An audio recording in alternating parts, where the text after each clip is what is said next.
PCOM Perspectives. I'm your host, Dr. Jay Feldstein, and today we're talking with Dr. Scott Glassman, Director of PCOM's Master of Applied Positive Psychology, MAPP, program, and licensed psychologist. Dr. Glassman is a member of the Motivational Interviewing Network of Trainers and a consultant for the Family Medicine Department at PCOM, assisting with the integration of behavioral health and primary care. He also trains DO students in the patient-centered communication and has developed healthy lifestyle initiatives at PCOM that foster collaboration between counseling and psychology students and healthcare professionals. Dr. Glassman's 7-week positive psychology program, A Happier You, has been featured on SiriusXM, NPR, and CBS News as a syndicated feature, and he is the author of the book, A Happier You, a 7-week program to transform negative thinking into positivity and resilience. I'm excited to welcome Dr. Glassman to the show. Jay, it's great to be with you. So great to talk about positive psychology and what we can bring to our students and to our communities today. Sounds great. So Scott, I have a couple questions for you. Can you talk about the MAPP program and what makes it unique? Yeah, the Master of Applied Positive Psychology program is a 10-month fully online degree that provides a foundation in the science of human flourishing, which is the study of how we can live our best lives. And it gives students, I think, the necessary tools to apply that knowledge to create happier individuals, groups, and communities. And so it's in fulfilling that mission that we're able to be unique in a couple of ways. You'll probably find the first one really familiar, and that's our biopsychosocial focus. So we pay close attention to the mind, body, spirit, culture interactions that are really central to holistic wellness.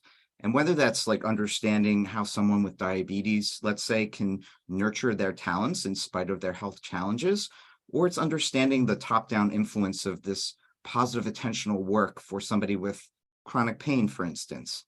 So it's, you think about the whole person, right? The osteopathic tradition is rooted in understanding and respecting the whole person. We do the same thing in an integrated way in our health psychology, positive psychology perspective that we offer. So that's one of the ways it's unique.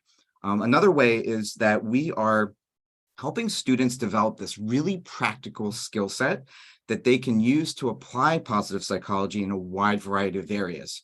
So areas like coaching, the corporate world, education, healthcare, human resources, and also as doctoral students.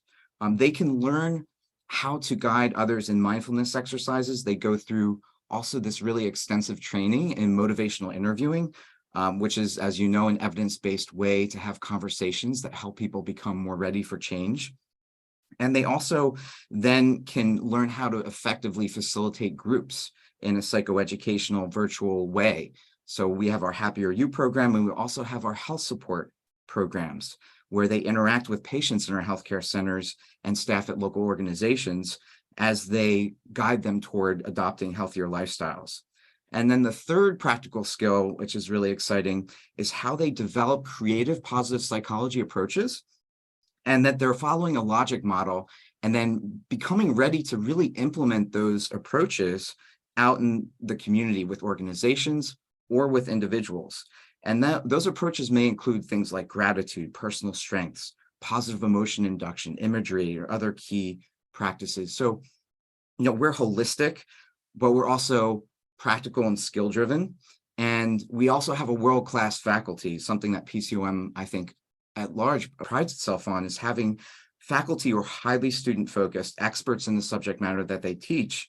And we're literally creating transformative leaders of the future. So it's a really exciting time with MAPP, and it's an exciting place to be at the center of positive psychology here at PCOM. PCOM offers patients in our healthcare centers access to the Happier You program. What do you hope our patient population takes away from participating in the program?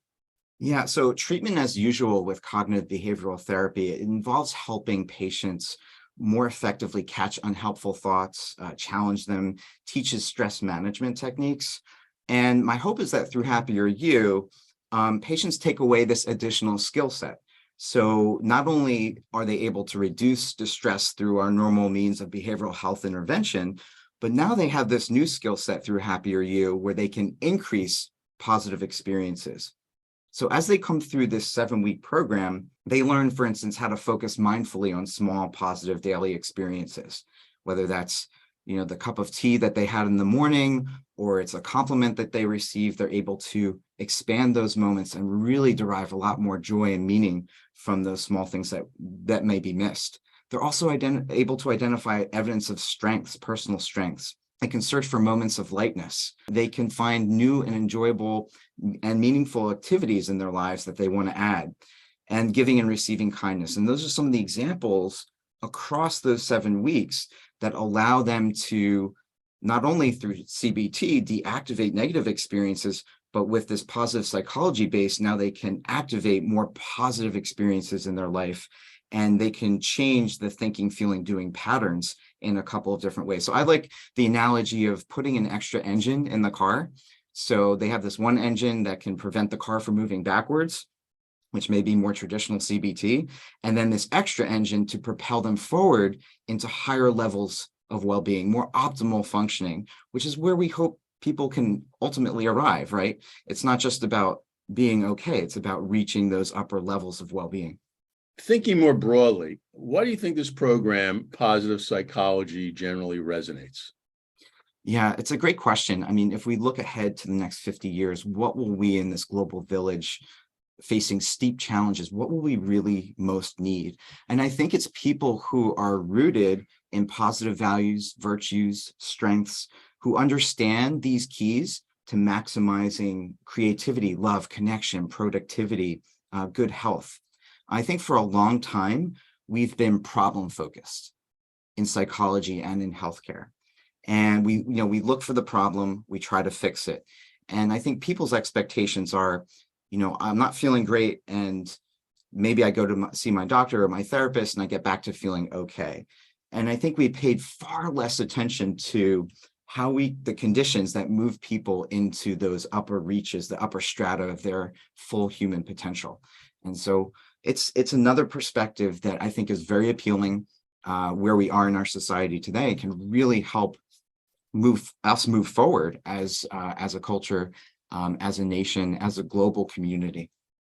So I'd love to ask you, Jay, mental health and student mental health in particular continues to be a really important topic on college campuses.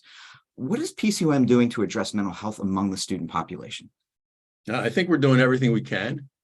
We've added additional mental health counselors on every campus. We're trying to add 24/7 mental health crisis care, which we've done on every campus. I think the other thing we're trying to do is really address core issues. Where's the anxiety coming from? Where's the depression coming from? What are the socioeconomic drivers? We're finding out we have students that are potentially homeless. Is it that? Is it financial stress? It's really kind of getting to the root cause of what's driving it. There's always normal anxiety in professional degree programs in terms of the workload. I also think we're seeing the side effects of, quite frankly, the pandemic. Just on the learning environment for all ages. I think kids in elementary school, we're going to see the effects of this for the next 15 years. High school, college, they're coming in with a heightened level of anxiety. And I think we're doing everything we can. We're developing support groups within the student body so they can help each other. I think we're trying to expand the CBT unit to handle more students. So we're really coming at this from every direction. Yeah, and there are mindfulness groups that the students have access to. There's a number of mental health resources that maybe weren't there before or as prominent before. And the pandemic has really oriented us to paying attention to mental health in a way that we haven't done before. Well, and the students are aware of it. Even with all the student clubs and the student government organizations, they have their own student wellness initiatives. So getting it out in the open and willing and able to talk about it is the first step, because we're always talking about the stigma of mental health. Yeah. That stigma, from my perspective, is gone. It's a fact of life that we need to embrace and not try and push off in a corner somewhere. Yeah, and it's great that students are involved from a structural perspective in developing wellness programs and having a say in what they want as Exactly. consumers. Exactly. Yeah. In a number of ways, PCOM continues to be a place that is welcoming, collegial, and supportive of employees. As the leader of this institution, why do you think that is, and what makes you happiest in your role? I think culturally, PCOM and the osteopathic profession has always had kind of a family bond. And, we're a family. The osteopathic profession was its own family. And we've kept that over the years. And people have heard me say that. I think past presidents have said it. It's part of our culture. And part of family is taking care of each other. And the holistic philosophy of it's really about empathy and caring about people. That's the bottom line. And we look for students that's an integral part of their value system. We look for it in faculty, we look for it in staff. So it's really building on that and continuing that culture. In terms of what makes me happiest in this role, it's student success, because that's what we're here for. I mean, we exist for the student body. What makes me happiest on an activity basis is I love talking to students. When the weather's nice and I'll sit out in the office and on a bench and just randomly, start talking to students that walk by, that makes my day. And to hear their stories, everybody here has a great story, not only in Philadelphia, in Swanee, and in Moultrie. And that's what keeps me going. That's why I get out of bed every day. Yeah, I can really relate to the joy and the sense of purpose as faculty here in seeing students grow and seeing them take the ideas that we're teaching and really implementing them in their lives and seeing their future really open up for them. And I think there's no greater gift as a faculty here to nurture that. Like we're nurturers. No, we are.